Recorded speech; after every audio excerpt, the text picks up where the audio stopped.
There's many models that are used for understanding geopolitics.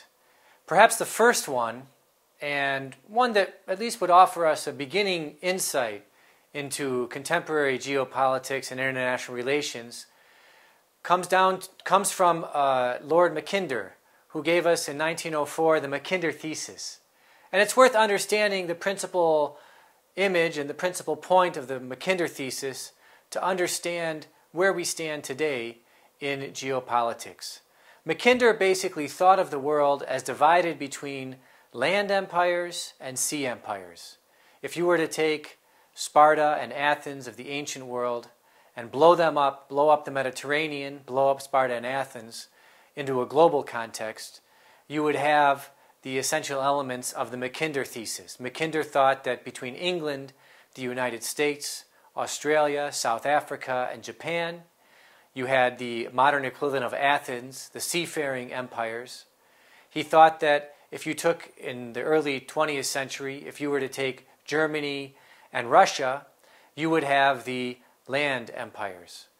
According to the Mackinder Thesis, the most important thing, the most important objective to enable the seafaring empires to dominate the world would be to prevent unity, prevent any kind of economic market emerging between the land empires, in this case between Germany and Russia. And so Mackinder thought that it would be important as a foreign policy objective that both England and the United States, and then Australia, Japan, and South Africa, that they would be united. United, number one, in establishing their own market, but number two, in preventing an eventual union being established between Germany on the one hand and Russia on the other. You might say that that the English and the Americans were successful in preventing this German-Russian unity from happening.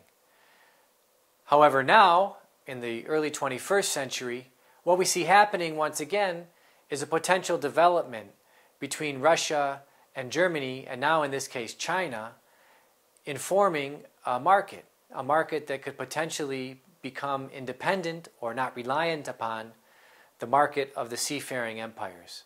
Sometimes this is called the BRICS: Brazil, Russia, India, China, and now South Africa.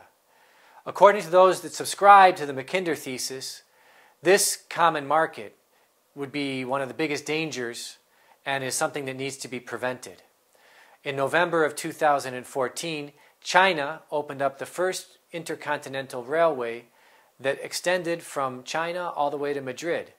And this railway itself and this market itself is of great concern to those who subscribe to the Mackinder Thesis.